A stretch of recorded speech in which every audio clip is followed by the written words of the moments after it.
성부와 성자와 성령 삼위로 계시지만 모든 분들이 동일한 본질의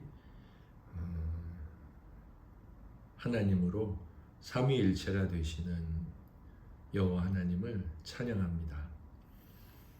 당신의 은혜와 지혜로 또 당신의 열심으로 저희들을 구원하시고 그리스도를 닮은 자녀 되게 하심으로 당신께서 큰 영광 되시기를 원하시는 주여, 오늘도 저희를 부르셨사오니 지금도 충보하고 계심으로 우리의 죄가 우리의 책임이 되지 않게 하시는 그리스도를 닮아 기도의 사람으로 잘 세워지게 하옵소서.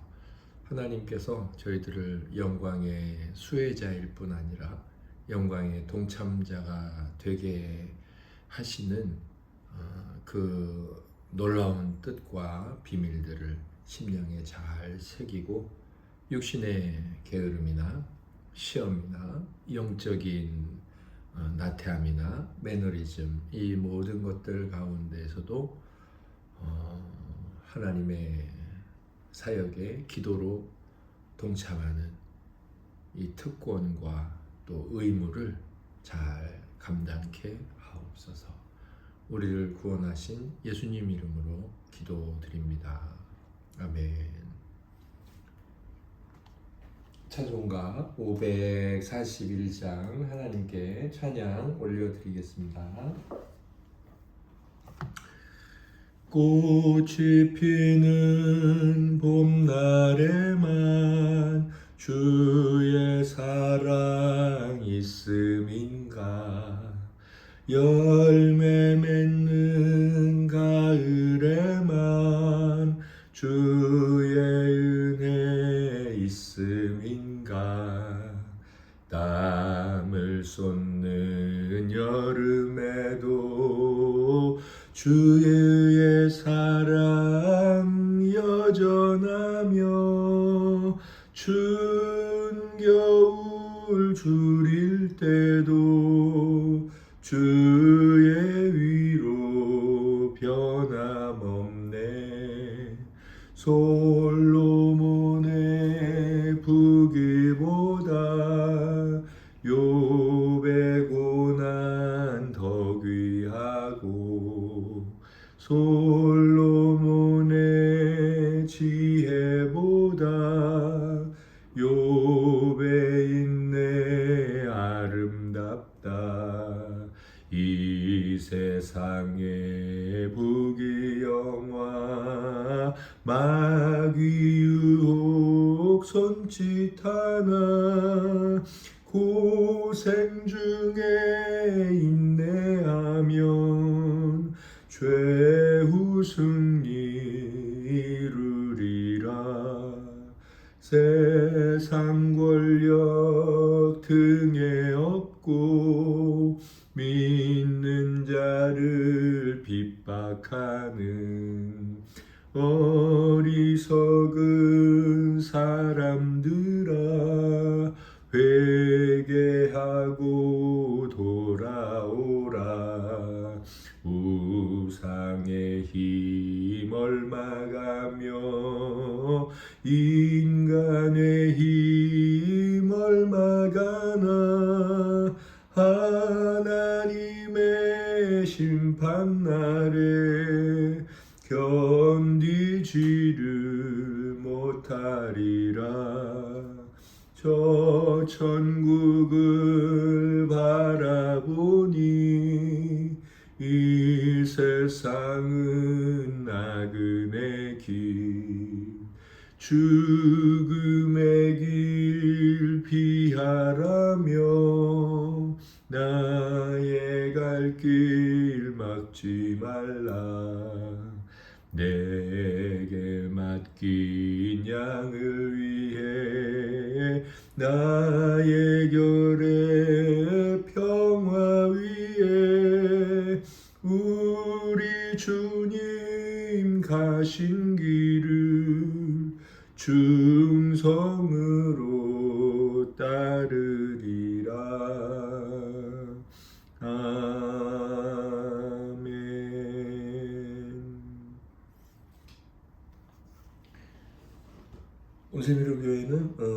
수요일에 수양땅이라는 이름으로 기독교 고전을 함께 읽고 나눔하고 또 강의하고 그렇게 하나님께 영광과 은혜의 시간을 갖고 있죠.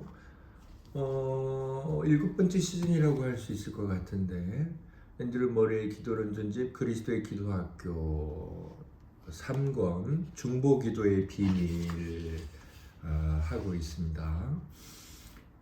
지난주에 이제 시작을 했고 지지난주 오늘 3장 오늘 3장과 4장 오늘 3장과 4장을 함께 읽어보기로 했었죠. 3장 하나님의 계획에서 인간의 위치, 그리고 4장은 구속 계획에서의 중보기도 이렇게 하기로 했습니다. 그러면 학당이니까 1교시는 우리 지체들께서 먼저 나눔을 해주시겠습니다. 김남희 사모님부터 나눠주시겠습니다.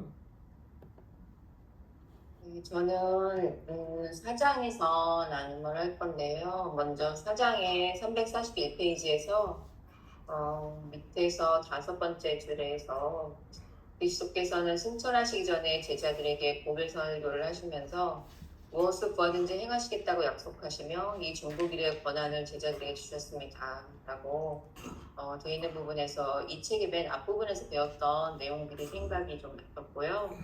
그리고 마지막으로 이것이 이제 마음에 많이 남아서 342페이지의 그 맨 밑에 세 줄인데요. 무엇이든 이룰 수 있는 중보기도는 하나님의 뜻에 합당한 것이며 지극히 응답이 확실하다는 생각, 이 생각으로 우리 마음이 불붙게 하옵소서 라고 되어 있었고, 저는 그래서 마음속에 정말 간절히 소원하고 있는 한두 가지가 있는데 참 이것을 이제 기도할 수밖에 없다. 그러므로 정말 기도할 수밖에 없다. 정말 중보할 수밖에 없다. 그런 마음이 간절하게 들었었습니다. 정은혜 집사님 나와주세요. 네, 저도 그 342페이지 끝부분하고 그 340페이지 끝부분이 좀 많이 와닿았습니다.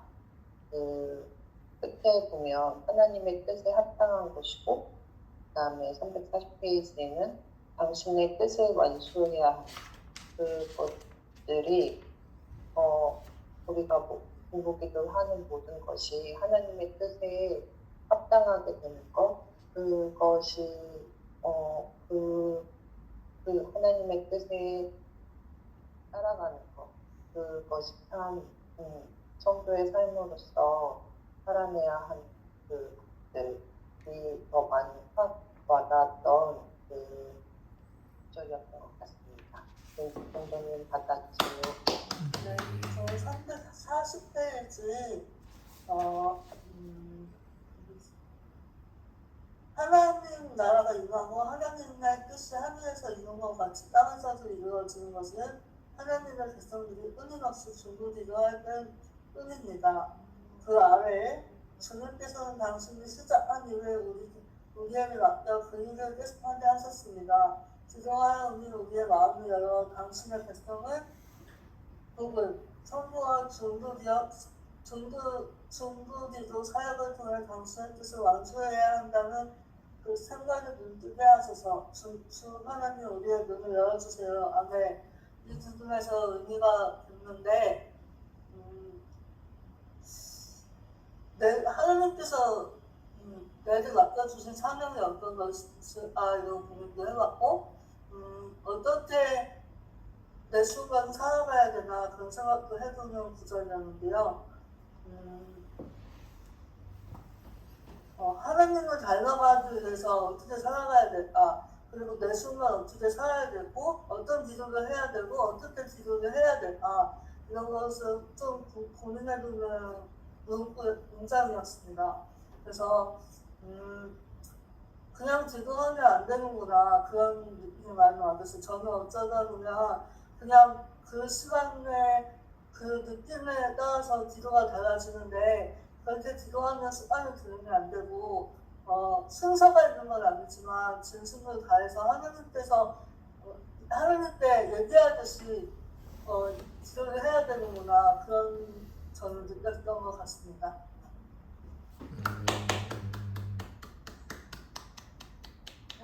저는 먼저 340페이지에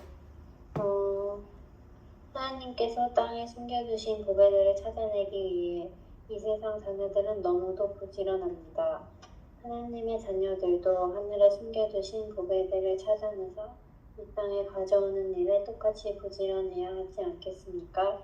이 부분이 기억에 남았던 것 같고, 그리고 또 4장 구속 계획에서의 중보기도를 믿고 중보기도라는 성도가 가질 수 있는 특권을 내가 성도로서 잘 누릴 수 있는 그런 사람이 되기를 기도하게 되었던 것 같습니다.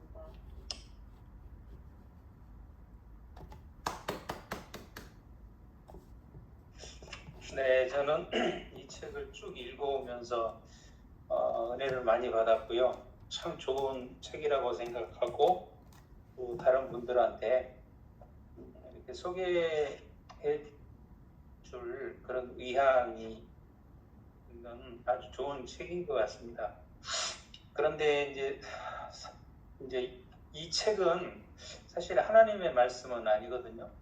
하나님의 말씀에 대해서는 비판하면 안 되지만은 이 책에서 이제 좀 제 마음에 좀 거슬리는 것이, 예를 들어서 339쪽 밑에서 네 번째 줄, 사연은 하나님과 인간 사이에 이런 놀라운 협력 관계를 우리에게 가르쳐 줍니다. 그래서 하나님과 무슨 말을 하려고 이런 말을 썼는지는 알겠는데, 마치 하나님과 인간이 대등하게 하나님 50% 뭐 인간 50% 이렇게 오해될 수 있는 그런 부분이라고 생각합니다. 그리고 오늘 범위에 해당하지는 않지만은 343쪽 맨 밑에서 두 번째 줄 보시면, 그리스도께서 보좌의 자리를 잡으셨을 때 하나님의 나라를 확장하는 일은 사람의 손에 맡겨졌습니다. 근데 제가 성경을 읽고 배운 바로는 하나님의 나라가 왜 하나님의 나라냐면은 하나님께서 주권적으로 이루시는 것이 하나님의 나라라고 그렇게 알고 있거든요. 단지 성도들은 거기에 수단으로서, 하나님께서 하나님 나라를 이루어가는 수단으로서 사용되는 그런 아주 뭐라 그럴까요? 너무 감사하면서 그리고 너무나 영광스러운 그런 수단으로 사용하시는 걸로 그렇게 알고 있습니다. 그래서 이 부분도 좀 그랬고요. 이제 그리고 342쪽 아주 제가 즐겁게 그리고 기쁘게 읽은 대목은 342쪽 두 번째 문단 보시면, 그리스도인들은 중보기도를 참으로 고결한 것이며 하나님께 행사할 수 있는 유일한 힘, 즉 기도를 들어달라고 하나님께 요구하고 기대할 수 있는 권리로 인식할 필요가 있습니다. 중보기도가 하나님의 나라와 관련하여 어떤 의미를 갖고 있는지 이해할 때야 비로소 하나님의 자녀들은 자신이 책임이 얼마나 중요한 것인지를 깨달을 것입니다. 그래서 중보기도가 하나님께서 그 나라를 이루어 가실 때 우리의 중보기도를 사용하신다라는 이 대목이 마음에 남고요. 그리고 또 이 대목이 가르쳐 준 바대로 살아나가기를 원합니다.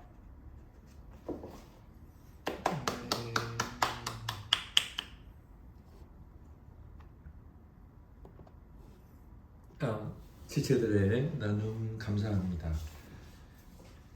이 교시는 저의 강의이자 나눔인데, 제가 오늘 나눌 내용의 제목을 이렇게 한번 생각을 해봤습니다.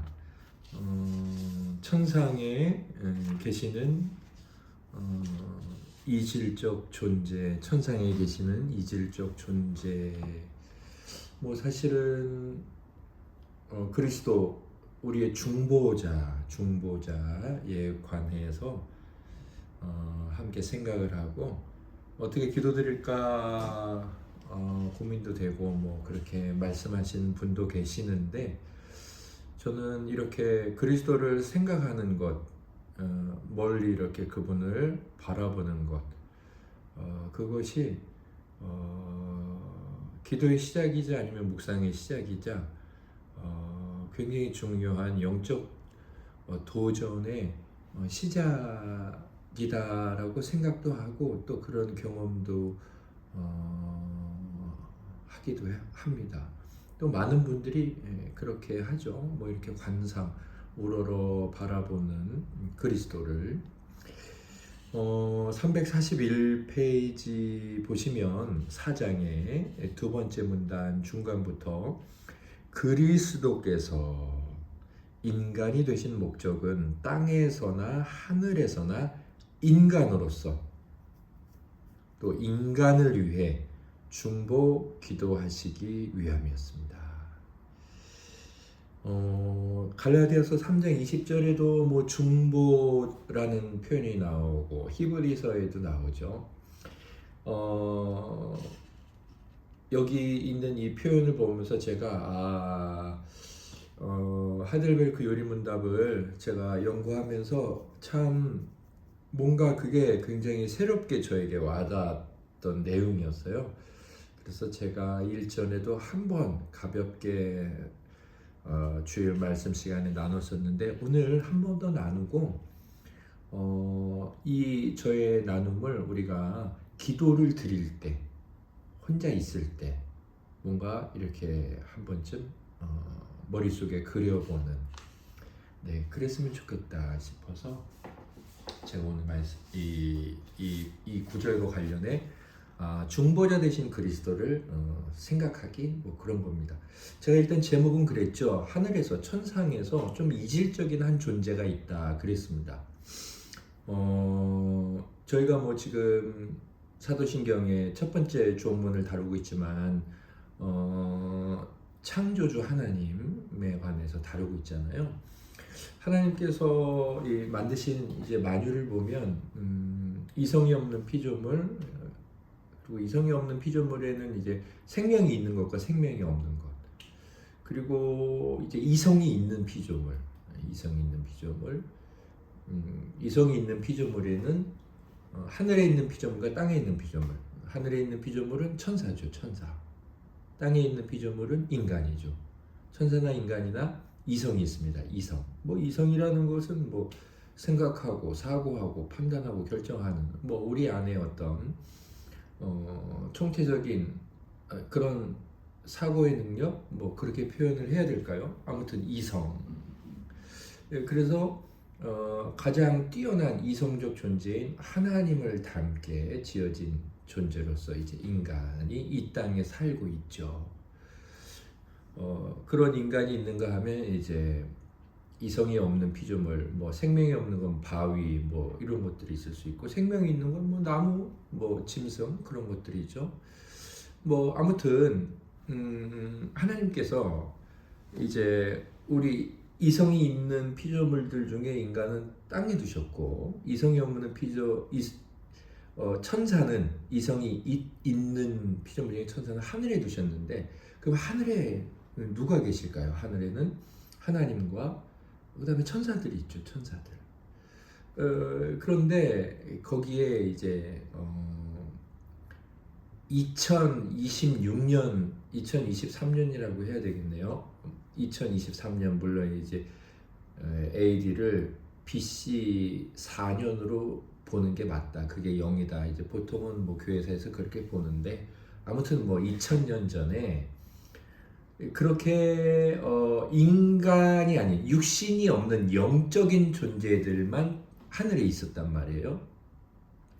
그런데 2000년 전에 그 하늘의 이성적 존재들, 하나님과 천사들, 몸이 없는 영적인 존재들, 그들과는 좀 다른 이질적인 존재, 그러니까 몸을 가진 존재가 하늘에 한 분 계시게 됐습니다. 그분이 누구냐? 바로 예수 그리스도예요. 뭐 오늘 여기 우리 앤드류 모레이 목사님도 말씀을 하셨지만, 보세요. 그리스도께서 인간이 되셨다. 왜?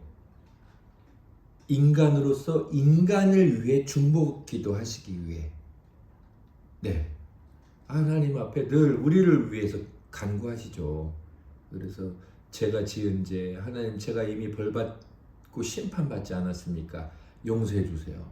그렇게 하나님께 기도를 드리는데 그 기도를 하기 위해서 뭐가 되셨냐? 인간이 되셨어요. 우리랑 똑같이. 그리고 우리 인간을 위해 중보기도 하시죠. 그런데 뭐라고 되어 있냐면 땅에서도 인간으로서 인간을 위해 기도하셨고 하늘에서도 인간으로서 인간을 위해 기도하셨어요. 그러니까 예수 그리스도께서는 사도행전 1장에 이제 부활하시고 살아나시고 하늘로 올라가시잖아요. 제자들이 막 이렇게 쳐다보니까 이제 천사들이 그러잖아요. 야 갈릴리 촌놈들아 뭘 쳐다보고 있냐. 너희가 보는 것처럼 올라가신 그리스도는 다시 오실 거야. 이렇게 말씀을 하잖아요. 그때 이제 주님이 사람의 몸을 갖고 올라가셨죠. 예수 그리스도는 사람이면서 하나님이잖아요. 사람의 몸이 사라진 게 아니에요. 부활의 몸으로 변했죠. 아무튼 그래도 사람의 몸을 갖고 계시죠. 그리고 천국에 가셨어요. 그래서 천국에는 그동안 영적인 하나님과 영적인 천사들만 있었는데 사람의 몸을 가진 인간이 하늘에 계시게 된 거예요. 예수 그리스도께서 올라가셔서. 그분이 우리의 중보자라는 거죠. 이제 그래서 여기 앤드류 모레이도 땅에서도 하늘에서도 인간으로서 인간을 위해 기도한다. 참 이 하늘에 인간이 인간을 위해서 기도하고 있다. 아니 인간을 위해 인간이 기도하고 있는 거예요. 물론 그분은 그냥 우리 같은 몸은 아니라 이제 부활의 몸이면서 또 그분은 하나님이신데 한번 볼게요. 이 하이델베르크 요리문답에서 이러한 중보자에 관해서 어떻게 표현하고 그분이 그렇게 하는 일을 통해 우리는 어떤 자부심과 확신을 가져야 되는지. 먼저 18문의 질문이 이렇게 되어 있어요. 우리 뭐 18문은 했죠. 참 하나님이시며 동시에 참되고 의로운 사람이신 그 동일하신 중보자는 누구신가요? 참 하나님이고 참되고 의로운 사람. 하늘에 계신 그 중보자는 누구신가요? 우리 주 예수 그리스도이시다. 이렇게 말하고 있습니다. 이건 뭐 지금까지 제가 말씀드렸던 내용이고요. 그 다음에 47문에 가면 이런 질문이 있어요. 우리가 이제 나중에 살펴보게 되겠죠. 이렇게 되어 있어요. 질문. 그렇다면 그리스도는 우리의 모든 곳에 함께 계시지 않습니까? 사실 굉장히 중요하죠. 우리가 늘 그리스도와 함께 살고 있다. 하나님과 함께 살고 있다. 그런데 근거가 뭔지 모르고 무작정 믿는 것도 뭐 나쁘진 않지만 근거를 알고 믿으면 우리의 믿음이 더 확실하겠죠. 답변이 이렇게 되어 있어요. 그리스도는 참 사람이시며 참 하나님이시다. 그리고 나서 인성으로 그리스도께서는, 그러니까 사람으로 그리스도께서는 지금 이 땅에 계시지 않으나, 안 계시죠. 왜? 천국에 가셨으니까. 계시지 않으나 그의 신성과 위엄과 은혜와 성령으로서 그리스도는 한순간도 우리를 떠나 계시지 않는다. 너무 은혜롭지 않나요? 그러니까 그리스도께서 분명히 부활 승천하셔서 우리와 멀리 떨어져 있죠. 그런데 멀리 떨어져 있다라고 말할 때 우리는 그분의 인성을 염두에 두고 말하는 거예요. 그러면서도 오늘 아침 나와 함께 계시고 지금도 함께 계시고 뭘 하든 함께 계시는 그분 그리스도. 자, 이렇게 말할 땐 무엇을 생각해야 돼요? 그분의 사람이 아니라 사람됨이 아니라 그분의 하나님 되신 신성을 생각해야 돼요.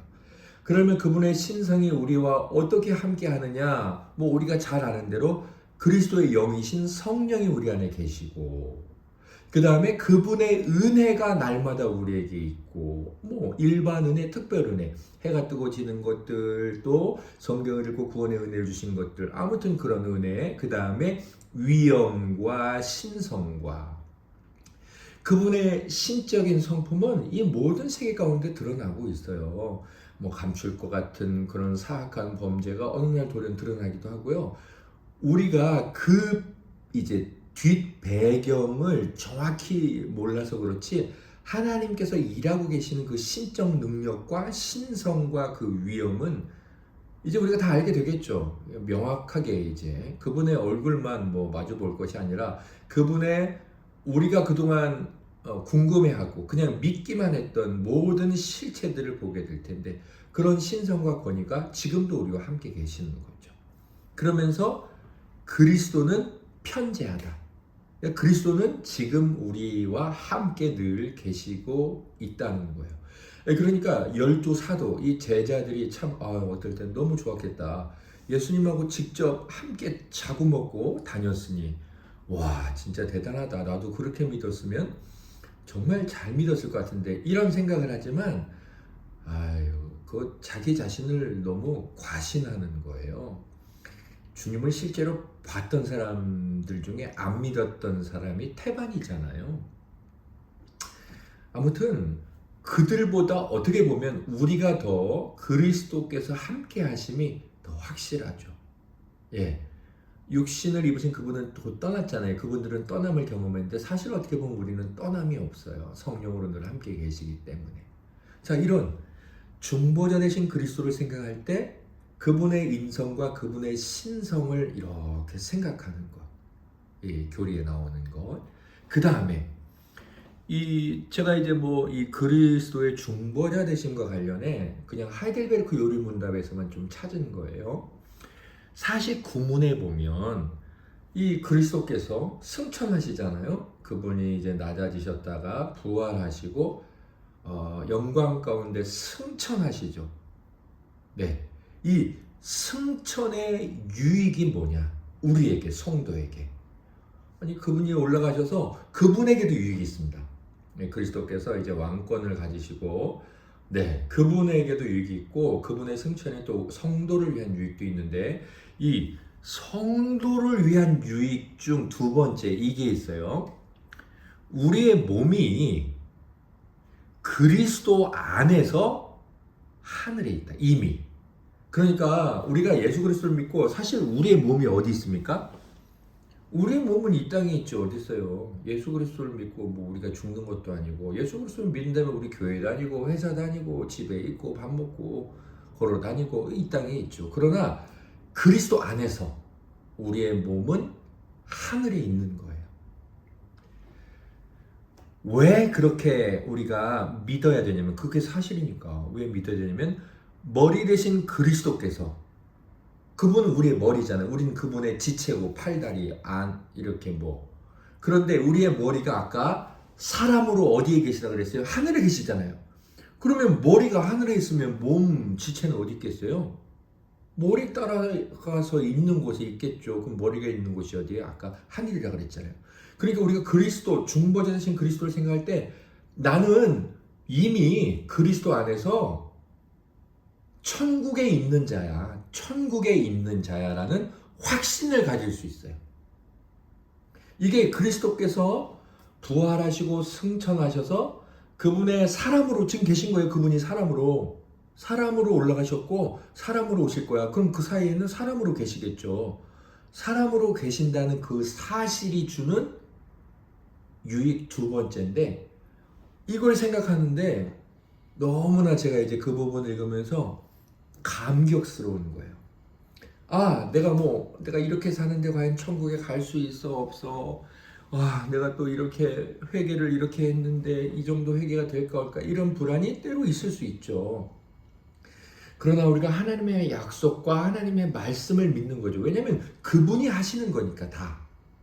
근데 뭐라고 하셨냐면 그리스도 안에서 우리가 그와 함께 앉았느니라 라고 말하고 있는 성경 구절을 통해 그렇구나. 머리가 가는 대로 몸이 따라가면 머리가 지금 신이시면서도 사람으로서도 천국의 하늘에 앉아 계시니 그 몸의 지체인 나도 늘 천국에 앉아 있는 거야. 그런 마음과 함께 동시에 나는 반드시 그분 안에서 천국으로 끌어올릴 것이다 라는 확신을 가질 수 있고 너 왜 그렇게 확신해? 그러면 이렇게 말해야 되겠죠. 아니 내 머리가 거기 있으니까 몸은 당연히 가지. 뭐예요? 그리스도께서 거기 계시다는 것은 우리가 하늘나라에 갈 것이라는 것에 대한 보증이에요. 보증. 하나님께 계약금을 치른 거라고요. 계약금. 천국에 집 사야 되는데 100만 원이야. 그런데 계약금을 내래. 10만 원 내래. 10만 원 우리가 냈다고요. 근데 우리 돈이 없잖아. 누가 냈어요? 예수 그리스도께서. 그래서 이미 예수께서 계약금 치렀어요. 거기 가 계신 거예요. 자, 그러면 이제 90만 원만 내면 돼. 그 90만 원 낼까요? 못 낼까요? 내죠. 왜냐하면 10만 원 내신 그리스도께서 다 내실 거니까. 그리스도께서 사람으로 그곳에서 계시다는 것은 이렇게 우리가 천국의 백성이 될 것이라는 우리 안에 큰 확신이면서 동시에 그건 확신은 우리 안에서 믿을 수도 있고 안 믿을 수도 있고 불안해지기도 하죠, 사실. 그러나 보증은 뭐냐면 하나님께서 내민 계약서에 계약금 건 거예요. 그냥 들어가면 돼요. 계약금 내면은 그 집에 들어갈 권리가 주어져요. 그래서 49문의 이 승천의 유익이 성도에게 어떤 유익을 주나 담대함을 주나 그것을 이렇게 표현하고 있습니다. 제가 이제 오늘 이것을 말씀드리고 싶었던 것은 우리가 이제 중보자라는 말을 믿는 사람은 다 쓰죠. 다 쓰고 우리가 어느 정도 알고 있고 하나님과 우리 사이에서 우리를 위해 변호하시거나 또 우리를 대신에 주께서 영원하신 심판을 받으셨잖아요. 그러나 영원한 능력으로 하나님이시기도 하시니까 이기셨죠. 또 우리를 대표해서 이겼으니까 우리가 당당하잖아요. 그래서 이제 그리스도를 딱 생각할 때마다 우리 안에 우리나라 국가대표가 이번에 월드컵을 못하긴 했지만 그래도 늘 안타깝고 이기면 내가 이긴 것 같고 그렇잖아요. 왜냐하면 우리의 대표란 말입니다. 지금 하나님께 날마다 우리를 위해 기도하고 계신 그 그리스도는 어떤 다른 존재로 하나님께 기도하는 게 아니에요. 그분은 우리의 대표자, 인간으로서 하나님, 쟤네들 나랑 똑같은데 그러면서 성부 하나님께 간구하시는 거죠. 우리의 대표로. 그러면서 동시에 그 중보라는 것은 머리가 되신 그분께서 우리를 끌어올릴 것이라는 확신을, 기대감, 그 소망을 우리에게 막 주고 계시는 거죠. 사람이 갔잖아요, 거기. 사람이 가셨어. 그럼 우리도 갈 수 있는 거죠. 근데 난 죄가 너무 많아. 그분이 우리를 동생 삼으셨잖아요. 그분이 형님이신데. 예. 그러니 형님이 가셨으니 한 가족이니 안 가겠습니까? 그리고 또 하나, 그 확신이 작아질 때 하나님 뭐라고 하셨어요? 하나님 앞에 그분이 값을 치르셨어요. 물론 제가 말씀드리기는 계약금을 걸었다 그랬지만 보증을 설명하느라고 그런 거지 다 치르셨어요. 그분은 100만 원 다 내셨어요. 그래서 우리에게 어떤 담대함이 있어요? 하나님께 큰 소리칠 담대함. 이렇게 표현해서 그렇지만 하나님께 큰 소리칠 수 있다고요. 내가 왜 천국에 못 삽니까? 돈 다 냈잖아요. 예수 그리스도께서. 그 담대함이 그리스도의 보혈이 주는 담대함이에요. 물론 우리에게는 그리스도의 보혈뿐만 아니라 성령의 씻음이 있어야 돼요. 이제 세례의 두 가지 내적 씻음에 그리스도의 피의 씻음과 성령의 씻음이 있죠. 그래서 그리스도의 피의 씻음만 가지고 그렇게 당당하게 주장하면 안 되고 성령께서 우리를 씻으셔서 양자 삼으시고 그다음에 성령으로 성화되는 일, 이제 그것도 우리가 이제 옛사람을 내어버리고 새 사람으로 살아가는 그 삶을 또 살아야 되긴 하죠. 그 삶을 못 살면서 하나님 앞에 큰 소리만 치면 안 되는데 그 보증이라는 게 그만큼 하나님 앞에 담대한 것이다. 이걸 말씀드리려고 제가 그 비유를 든 거예요. 제가 오늘 이제 이 중보자 요 내용을 읽으면서 막 다시금 제 마음에 그때 읽었던, 제가 너무 이제 은혜가 돼가지고 와, 이게 계속 기도를 드릴 때마다 중보하시는 이런 성도님들의 기도나 저의 기도를 저도 이렇게 하다가 사람이신 그분이 지금 하늘에서 기도를 하고 계시다. 인간의 대표자로서 너무 신난다. 그 다음에 머리가 거기 있으니 나도 갈 것이다. 이미 그분이 보증이 되셨다. 거기에 가서 점 찍어 놓은 거죠. 사람들 와라. 사람으로서. 이게 우리 중보자예요. 이게 우리가 중보자를 생각할 때마다 우리 마음에 이제 깊은 소망과 기대감을 모르겠어요. 저는 갖게 했어요. 저는 너무 갖게 했어요. 이게 막 너무 설레이는 거예요. 그분을 생각할 때. 그리고 이제 이런 마음으로 우리가 이제 그분 안에서 기도하는 것을 하나님께서 기뻐하시고 앤드류 머리 목사님께서 이제 그렇게 그리스도 안에서 기도하자. 이제 이런 말씀들을 이 책에서 말씀하고 계시죠. 우리가 기도할 때마다 어차피 그리스도 안에서 기도해야 되잖아요. 중보자 안에서 기도해야 되는데 오늘 제가 말씀드린 이제 이런 몇몇 가지들이 여러분들 안에서 이렇게 떠오르는 은혜가 있기를 바라고 그런 그분이 이렇게 떠올랐을 때 그게 뭐 환상이나 상상이 아니죠. 성경에 있는 그대로 제가 지금 이제 설명을 했을 뿐이에요. 그래서 이것이 이제 이렇게 바라봐지는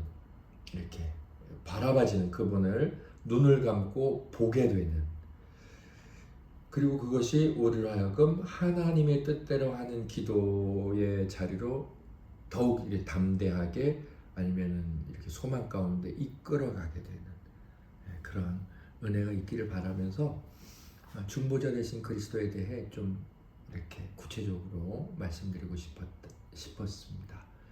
네, 저의 나눔을 이렇게 마치고요. 우리 지체들께서 한 번 더 나누실 것이 있으면 네, 김남희 사모님부터 나눠주시겠습니다. 생각해보면 제가 누군가를 위해서 또 중보기도를 나만 하고 있는 것이 아니라 사실은 그리스도께서 나나 또 다른 자들을 위한 중보기도를 하고 계시는데 그 일에 내가 동참을 하는 것이구나라는 기도하고 계시는 주님에 대한 생각, 내가 그 주님을 사랑하기 때문에 내가 그 일에 동참하는 것이었구나, 그런 생각을 좀 하게 되었습니다. 오늘 목사님 받아주세요. 네, 주님 많이 받았어요. 감사합니다.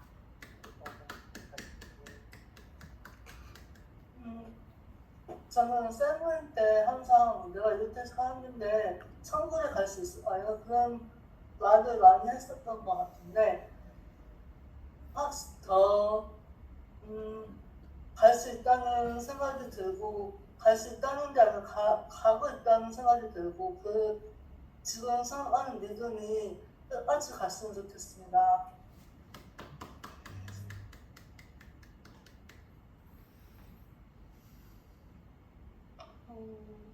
중보자가 되신 주님을 늘 기억하겠습니다.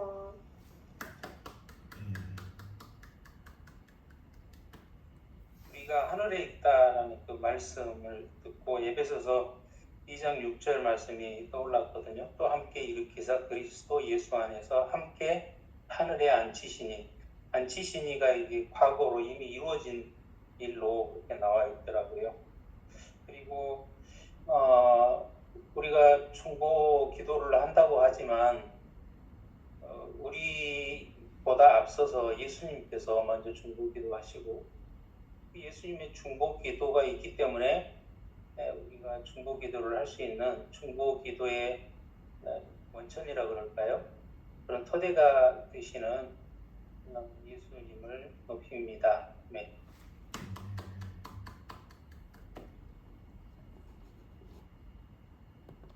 네, 지체들의 나눔 감사합니다. 다음 주에는 네, 똑같이 그냥 2장, 5장과 6장을 읽고 또 우리 함께 은혜를 서로 나누도록 하겠습니다. 지난주에는 정은혜 집사님께서 우리를 대표해 기도해 주셨죠. 오늘은 그러면 서민지 성도님께서 우리를 대표해 기도드리고 주님 가르쳐 주신 기도로 마치도록 하겠습니다.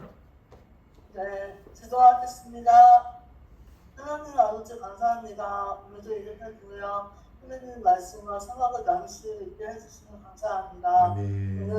오늘 책 읽은 내용들을 잊어버리지 않고 한 주간 살아가는 저희들이 되게 도와주시고 다음 주는 분량을 진짜 주민을 생각하면서 읽고 또 나눌 수 있는 시간이 될 수 있도록 도와주세요. 아멘. 예수님 이름으로 기도합니다. 아멘. 하늘에 계신 우리 아버지, 아버지의 이름을 거룩하게 하시며 아버지의 나라가 오게 하시며 아버지의 뜻이 하늘에서와 같이 땅에서도 이루어지게 하소서. 오늘 우리에게 일용할 양식을 주시고 우리가 우리에게 잘못한 사람을 용서하여 준 것 같이 우리 죄를 용서하여 주시고 우리를 시험에 빠지지 않게 하시고 악에서 구하소서. 나라와 권능과 영광이 영원히 아버지의 것입니다. 아멘. 아멘. 장마 중에 건강히 잘 계시다가 주일에 뵙도록 하겠습니다. 네, 잘들 주무세요. 사랑합니다. 건강한 밤 되세요. 네. 건강하세요.